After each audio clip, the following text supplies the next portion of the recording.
Aku bukan malas. Aku cuma suka cari jalan paling mudah. Satu arahan, satu prompt, siap. Tapi aku silap.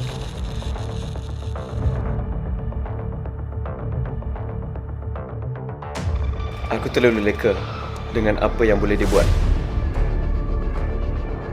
Sampai aku terlupa siapa yang patut melakukannya.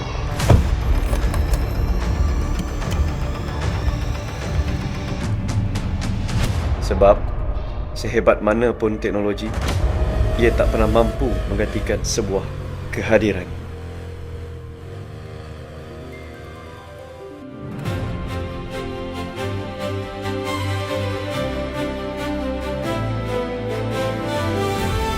Dan saya beruntung kerana kehadiran itu sentiasa ada. Terima kasih kerana memilih untuk terus berbakti. Walaupun teknologi memperkasa keupayaan, kecemerlangan sebenar tetap bermula daripada diri kita sendiri.